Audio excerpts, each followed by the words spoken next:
The Big 12 has invited TCU to join. Could invitations to Louisville and West Virginia be next? From the Opubco studios in Oklahoma City, this is a News OK Sports Update. I'm Mike Sherman, talking with our columnist, Barry Trammell, about the news Thursday to invite TCU to join the Big 12. Barry, it seems like a no-brainer. What made TCU such a good choice for the Big 12? Well, I think TCU's got a good, solid football program. They're the reigning Rose Bowl champion. They've invested heavily into their facility. Stadium, Amon Carter Stadium, currently undergoing renovations of over $100 million. And the loss of Texas A&M means that, the Big 12 sort of could use another Texas presence. I don't think there was any stomach for adding a Texas school when you had 4 schools from Texas in the league. But when A&M went to the Southeastern Conference, I think that made TCU a lot more viable. And so I think the Big 12 president said, let's pull the trigger. Barry, this moves the Big 12 into the Dallas-Fort Worth area, which it seems strange that it wasn't there before, but now it is. What will that mean for OU and OSU and actually for recruiting?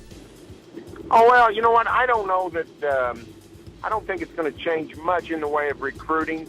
I think it will help some with more presence, particularly the Sooners recruit heavily in Dallas-Fort Worth. Oklahoma State, its Texas presence seems to be more tilted down towards Houston. But it certainly can't hurt to play a game in Fort Worth every other year for both schools.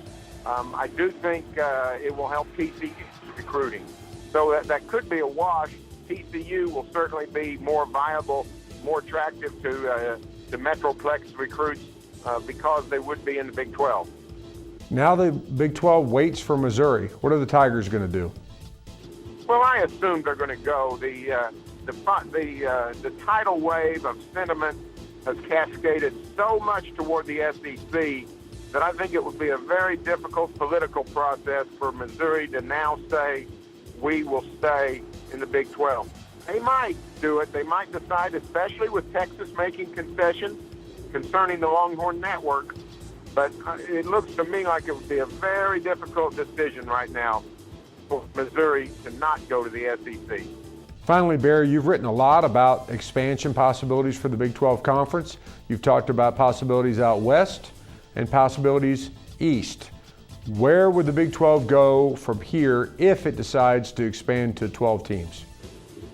Well, I think it's a little bit of a dilemma because I think their first choice would be Brigham Young, which goes west, but I think their second and third choice would be West Virginia and Louisville, which goes east.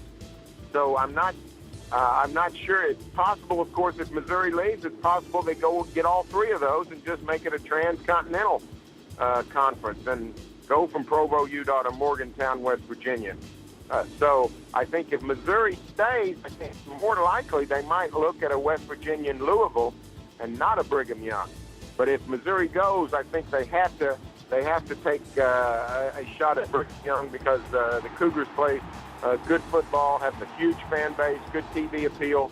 I think they would need Brigham Young if Missouri leaves.